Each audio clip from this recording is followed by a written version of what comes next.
ಇನ್ನು ಇದರ ನಡುವೆ ರಾಜ್ಯದಲ್ಲಿ ಮುಂಗಾರು ಶುರುವಾದರೂ ಕೂಡ ಹೇಳ್ಕೊಳ್ಳುವಂತಹ ಮಳೆ ಆಗ್ತಾ ಇಲ್ಲ. ಉತ್ತರ ಕರ್ನಾಟಕದಲ್ಲಿ ನೆರೆ ನರಕವನ್ನು ತೋರಿಸಿದ್ದೇನೋ ನಿಜ, ಯಾಕಂದರೆ ಬಂದಿರುವಂತಹ ಮಳೆ ಒಂದೇ ಕಡೆಗೆ ರಣಭೀಕರವಾಗಿ ಸುರಿದಿದೆ, ಅಲ್ಲಿ ತೊಂದರೆಗಳಾಗಿದ್ದಾವೆ. ಆದರೆ ಕರಾವಳಿಯಲ್ಲಿ ಈಗ ಮಳೆರಾಯನೇ ಕರಾವಳಿಗರನ್ನು ಕಂಗೆಡಿಸಿದ್ದಾನೆ. ಯಾಕಂದರೆ ಕಳೆದ ವರ್ಷಕ್ಕೆ ಹೋಲಿಸಿದರೆ ಮಳೆಯ ಪ್ರಮಾಣ ಸಿಕ್ಕಾಪಟ್ಟೆ ಕಮ್ಮಿ ಆಗಿದೆ. ಆದರೆ ಉತ್ತರದಲ್ಲಿ ಮಾತ್ರ ಜನ ಬಿಚ್ಚಿ ಬೀಳೋದಕ್ಕೆ ಶುರುವಾಗಿದೆ.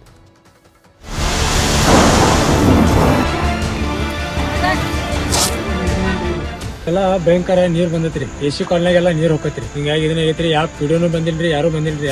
ಬಾಗಲಕೋಟೆ ಜಿಲ್ಲೆಯಲ್ಲಿ ಮಹಾಮಳೆಯ ಹೊಡೆತ ಹೇಳತೀರದಂತಾಗಿದೆ. ಬಿಟ್ಟು ಬಿಡದೆ ಮಳೆಯಾಗ್ತಾ ಇದ್ದು ವಿದ್ಯಾಗಿರಿ, ನವನಗರ ಸೇರಿದಂತೆ ಹಲವೆಡೆ 10 ಅವಾಂತರ ಸೃಷ್ಟಿಯಾಗಿದೆ. ರಸ್ತೆಗಳೆಲ್ಲ ಕೆರೆಗಳಂತಾಗಿದ್ದು ಹಲವೆಡೆ 2 ಅಡಿಯಷ್ಟು ನೀರು ನಿಂತಿದೆ.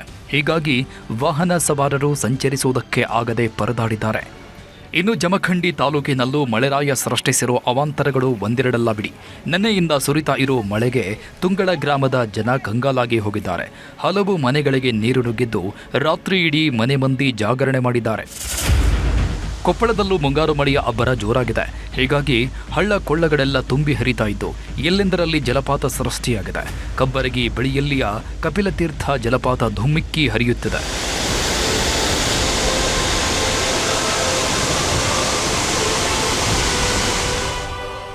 ಇತ್ತ ಬೆಳಗಾವಿಯಲ್ಲೂ ವರುಣದೇವ ಮೇಲಿಂದ ಮೇಲೆ ಅಬ್ಬರಿಸುತ್ತಿದ್ದಾನೆ. ವರುಣನ ಹೊಡೆತಕ್ಕೆ ಜಲಪಾತಗಳಿಗೆ ಜೀವಕಳೆ ಬಂದಿದ್ದು ಬೈಲಹೊಂಗಲ ತಾಲೂಕಿನ ಸೊಗಲ ಶ್ರೀ ಕ್ಷೇತ್ರದಲ್ಲಿರೋ ಜಲಪಾತ ಧುಮ್ಮಿಕ್ಕುತ್ತಿದೆ.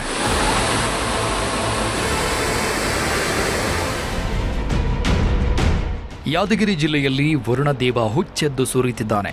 ರಾತ್ರಿ ಹಗಲು ಎನ್ನದೇ ಸುರಿತಾ ಇರುವ ಮಳೆಯಿಂದಾಗಿ ಹುಣಸಗಿ ತಾಲೂಕಿನ ತೆಗ್ಗೆಳ್ಳಿ ಹೊರವಲಯದಲ್ಲಿರೋ ಜಕ್ಕಮ್ಮ ದೇವಿಗೆ ಜಲದಿಗ್ಬಂಧನವಾಗಿದೆ. ಜಕ್ಕಮ್ಮ ದೇವಸ್ಥಾನದ ಮುಂಭಾಗದಲ್ಲಿರೋ ಹಳ್ಳ ತುಂಬಿ ಹರಿತಾ ಇದ್ದು ದೇವಸ್ಥಾನದ ಒಳಗೆಲ್ಲ ಮಳೆ ನೀರು ನುಗ್ಗಿದೆ. ಇನ್ನು ಇದೇ ಊರಿನ ಶಾಲಾ ಆವರಣ ಕೆರೆಯಂತಾಗಿದ್ದು ಮಕ್ಕಳು ಪರದಾಡ್ತಿದ್ದಾರೆ.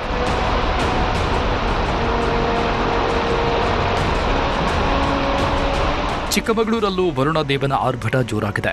ಶೃಂಗೇರಿ ತಾಲೂಕಿನಲ್ಲಿ ಧಾರಾಕಾರ ಮಳೆಯಾಗ್ತಿದ್ದು ನೆಮ್ಮೂರು ಗ್ರಾಮದಲ್ಲಿ ದೊಡ್ಡ ಅವಾಂತರ ಸೃಷ್ಟಿಯಾಗಿದೆ. ರಸ್ತೆ ತಿರುವಿನಲ್ಲಿ ಚಾಲಕನ ನಿಯಂತ್ರಣ ತಪ್ಪಿ ಆಲ್ಟೋ ಕಾರ್ ಪಲ್ಟಿಯಾಗಿ ಹೊಂಡಕ್ಕೆ ಬಿದ್ದಿದೆ. ಅದೃಷ್ಟವಶಾತ್ ಚಾಲಕ ಪಾರಾಗಿದ್ದು ಸಣ್ಣ ಪುಟ್ಟ ಗಾಯಗೊಂಡಿದ್ದಾರೆ. ಕರಾವಳಿಯಲ್ಲಿ ಮುಂಗಾರು ವೈಫಲ್ಯ. ಈ ಬಾರಿ ಅದ್ಯಾಕೋ ಮಳೆ ಕೈಕೊಡೋ ಆತಂಕ ಮೂಡಿಸ್ತಾ ಇದೆ. ಯಾಕಂದರೆ ಮುಂಗಾರು ಪೂರ್ವ ಮಳೆ ಬಿಟ್ಟು ಬಿಡದೆ ಸುರಿದಿತ್ತು. ಆದರೆ ಮುಂಗಾರು ಎಂಟ್ರಿಯಾಗಿ ಇಷ್ಟು ದಿನ ಆದರೂ ಕರಾವಳಿಯಲ್ಲಿ ಹೇಳ್ಕೊಳ್ಳುವಂತಹ ಮಳೆಯಾಗಿಲ್ಲ. ಮುಂಗಾರು ಸೃಷ್ಟಿಯಾಗ್ತಿದ್ದಂತೆ ಸಮುದ್ರದಲ್ಲಿ ಚಂಡಮಾರುತ ಸೃಷ್ಟಿಯಾಗಬೇಕಿತ್ತು. ಆದರೆ ಈ ಬಾರಿ ಅಲೆಗಳ ಅಬ್ಬರವೇ ಇಲ್ಲದಂತಾಗಿದೆ. ರೆಡ್ ಅಲರ್ಟ್ ಘೋಷಿಸಿದ್ರು, ನಿರೀಕ್ಷೆಯಂತೆ ಮಳೆಯಾಗಿಲ್ಲ. ಕಳೆದ ಬಾರಿಗೆ ಹೋಲಿಸಿಕೊಂಡ್ರೆ ಈ ಬಾರಿ ಮುಂಗಾರು ದುರ್ಬಲವಾಗಿದ್ದು ಮೀನುಗಾರರು ಹಾಗೂ ಕೃಷಿಕರಿಗೆ ಆತಂಕ ತಂದಿಟ್ಟಿದೆ. ರಸಗೊಬ್ಬರಕ್ಕಾಗಿ ರೈತರ ಪರದಾಟ. ಉತ್ತರದಲ್ಲಿ ಮುಂಗಾರು ಮಳೆ ಅಬ್ಬರಿಸ್ತಾ ಇದೆ. ಹೀಗಾಗಿ ರೈತರ ಮುಖದಲ್ಲಿ ಮಂದಹಾಸ ಮೂಡಿದ್ದು ಕೃಷಿ ಚಟುವಟಿಕೆಗಳು ಶುರುವಾಗಿವೆ. ಆದರೆ ಬಿತ್ತನೆ ಸಮಯದಲ್ಲಿ ರಸಗೊಬ್ಬರದ ಸಮಸ್ಯೆ ಕಾಡುತ್ತಿದೆ. ಕಲಬುರಗಿಯ ಸೇಡಂ ಪಟ್ಟಣದಲ್ಲಿ ಬೆಳಗ್ಗೆಯಿಂದಲೇ ಡಿಎಪಿ ಗೊಬ್ಬರ ಖರೀದಿಗೆ ಜನ ಕ್ಯೂ ನಿಲ್ತಿದ್ದಾರೆ. ದೂರದ ಊರುಗಳಿಂದ ಆಗಮಿಸುವ ರೈತರು ನಿಂತು ನಿಂತು ಸುಸ್ತಾಗಿ ಸರತಿ ಸಾಲಲ್ಲಿ ಚಪ್ಪಲಿ ಇಡ್ತಿದ್ದಾರೆ. ಒಟ್ನಲ್ಲಿ ಒಂದು ಕಡೆ ಮಳೆ, ಇನ್ನೊಂದು ಕಡೆ ಆತಂಕ. ಮುಂಗಾರಿನ ಕಣ್ಣಾಮುಚ್ಚಾಲೆಗೆ ಜನ ತತ್ತರಿಸಿ ಹೋಗ್ತಿದ್ದಾರೆ. Bureau report, news 18. ಈಗ ರಾಜ್ಯ, ದೇಶ ವಿದೇಶಗಳ ಮತ್ತಷ್ಟು ಪ್ರಮುಖ ಸುದ್ದಿಗಳನ್ನು ಕ್ವಿಕ್ ಆಗಿ ನೋಡ್ತಾ ಹೋಗೋಣ. ರಾಜ್ಯ ಸರ್ಕಾರದ ವಿರುದ್ಧ ಬಿಜೆಪಿ ಬಾಂಬ್ ಸಿಡಿಸಿದೆ. ಕಸದ ಟೆಂಡರ್ನಲ್ಲಿ ಭಾರಿ ಹಗರಣ ನಡೆದಿದೆ ಅಂತ ವಿಪಕ್ಷ ನಾಯಕ ಆರ್ ಅಶೋಕ್ ಗಂಭೀರ ಆರೋಪವನ್ನು ಮಾಡಿದ್ದಾರೆ. ದೆಹಲಿಯ ಕಂಪನಿಗೆ 30 ವರ್ಷಕ್ಕೆ ಬೆಂಗಳೂರು ಕಸದ ಟೆಂಡರ್ ಕೊಟ್ಟಿದ್ದು 36,000 ಕೋಟಿ ರೂಪಾಯಿಗಳನ್ನು ಲೂಟಿ ಮಾಡಲಾಗಿದೆ ಎಂದು ಆರೋಪಿಸಿದ್ದು ರಾಜ್ಯಪಾಲ ತಾವರ್ಚಂದ್ ಗೆಹ್ಲೋಟ್ ಅವರಿಗೆ ದೂರು ನೀಡಿದ್ದಾರೆ. ಮಾಜಿ ಪ್ರಧಾನಿ ದೇವೇಗೌಡರು ಕಾಂಗ್ರೆಸ್ ವಿರುದ್ಧ ಗುಡುಗಿದ್ದಾರೆ. ನನ್ನ ಹಾಗೂ ಮೋದಿಯವರ ಸಂಬಂಧ 10 ವರ್ಷಗಳಿಂದ ಗಟ್ಟಿಯಾಗಿದೆ. ನಾನು ಸಾಯುವವರೆಗೂ ಮೈತ್ರಿ ಮುರಿಯೋಕೆ ಬಿಡೋದಿಲ್ಲ ಅಂತ ಹೇಳಿದ್ದಾರೆ. ಆರ್ಎಸ್ಎಸ್ ನೋಂದಣಿಗೆ ದಾಖಲೆಗಳನ್ನು ಸಿದ್ಧಪಡಿಸಿ ಎಂದ ಗೃಹ ಸಚಿವ ಪ್ರಿಯಾಂಕ್ ಖರ್ಗೆ ಅವರ ಮಾತಿಗೆ ಶಿವಮೊಗ್ಗ ಸಂಸದ ಬಿವೈ ರಾಘವೇಂದ್ರ ಕಿಡಿಕಾರಿದ್ದಾರೆ. ಆರ್ಎಸ್ಎಸ್ ಬಗ್ಗೆ ಮಾತಾಡುವ ನೈತಿಕತೆ ಪ್ರಿಯಾಂಕ್ ಖರ್ಗೆ ಅವರು ಉಳಿಸಿಕೊಂಡಿಲ್ಲ ಅಂತ ಹೇಳಿದ್ದಾರೆ.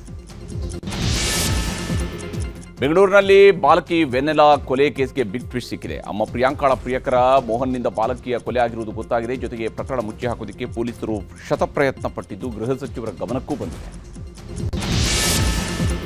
ದರ್ಶನ್ ಪತ್ನಿ ವಿಜಯಲಕ್ಷ್ಮಿಗೆ ಸೋಷಿಯಲ್ ಮೀಡಿಯಾದಲ್ಲಿ ಕಿಡಿಗೇಡಿಗಳು ಮತ್ತೆ ಅಶ್ಲೀಲ ಕಾಮೆಂಟ್ ಮಾಡಿ ಕಿರುಕುಳ ನೀಡುತ್ತಿದ್ದಾರೆ. ಈ ಬಗ್ಗೆ ವಿಜಯಲಕ್ಷ್ಮಿ ನಕಲಿ ಖಾತೆ ತೆರೆದು ನಿಂದಿಸಿದವರ ವಿರುದ್ಧ ಕಾನೂನು ಕ್ರಮಕ್ಕೆ ದೂರು ನೀಡಿದ್ದಾರೆ.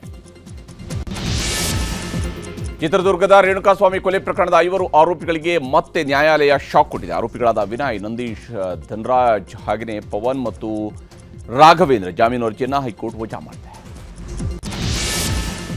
ಕರ್ನಾಟಕ ರಾಜ್ಯ ಸಹಕಾರ ಪತ್ತಿನ ಸಂಘಗಳ ಮಹಾಮಂಡಳದಲ್ಲಿ ಭಾರೀ ಗೋಲ್ಮಾಲ್ ನಡೆದಿದೆ ಎನ್ನುವ ಆರೋಪ ಕೇಳಿಬಂದಿದೆ. ಶಾಸಕ ಜಿಟಿ ದೇವೇಗೌಡರ ಪತ್ನಿ ಲಲಿತಾ, ಸಿಎಂ ಮಾರೇಗೌಡ, ರಾಜು ಅವಧಿಯಲ್ಲಿ 23 ಕೋಟಿ ಹಣ ಅಕ್ರಮವಾಗಿ ಅನ್ಯ ಖಾಸಗಿ ಖಾತೆಗಳಿಗೆ ವರ್ಗಾವಣೆಯಾಗಿದೆ ಅಂತ ದೂರು ದಾಖಲಾಗಿದೆ.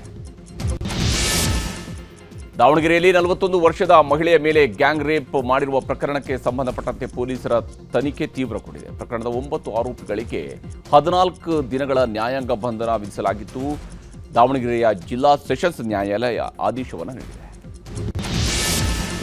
ತಮಿಳುನಾಡು ಮುಖ್ಯಮಂತ್ರಿ ವಿಜಯ್ ರಾಜ್ಯಕ್ಕೆ ಆಗಮಿಸಲಿದ್ದಾರೆ. ಶುಕ್ರವಾರ ಮಧ್ಯಾಹ್ನ 3 ಗಂಟೆಗೆ ಕೊಲ್ಲೂರಿಗೆ ಆಗಮಿಸಿ ಕೊಲ್ಲೂರು ಮೂಕಾಂಬಿಕೆಯ ದರ್ಶನವನ್ನು ಪಡೆಯಲಿದ್ದಾರೆ.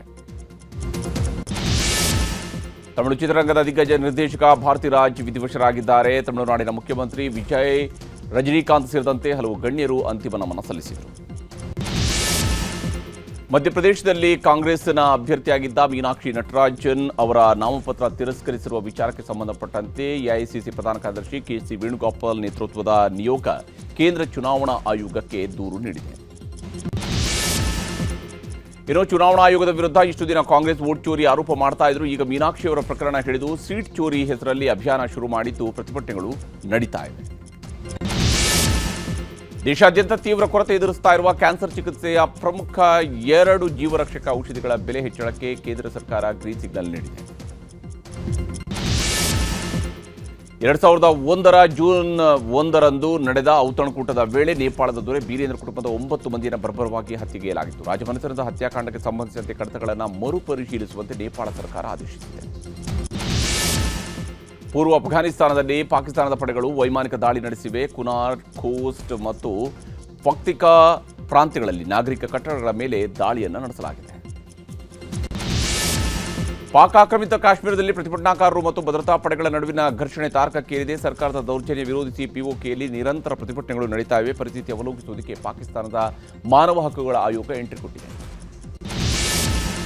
ಪಾಕ್ ಆಕ್ರಮಿತ ಕಾಶ್ಮೀರದ ಮುಜಫರಾಬಾದ್ನಲ್ಲಿ ಪಾಕ್ ಸೇನೆಗೆ ಸೇರಿದ MI-17 ಹೆಲಿಕಾಪ್ಟರ್ ಪತನವಾಗಿದೆ. ಏಕಾಏಕಿ ಟೇಕ್ ಆಫ್ ಆದ ಹೆಲಿಕಾಪ್ಟರ್ ತುರ್ತು ಭೂಸ್ಪರ್ಶ ಮಾಡಲಿಕ್ಕೆ ವಿಫಲವಾಗಿದೆ. ಘಟನೆಯಲ್ಲಿ 21 ಮಂದಿ ಸಾವಿಗೀಡಾಗಿದ್ದು ಪಾಕ್ ಸೇನೆ ತನಿಖೆ ನಡೆಸ್ತಾ ಇದೆ.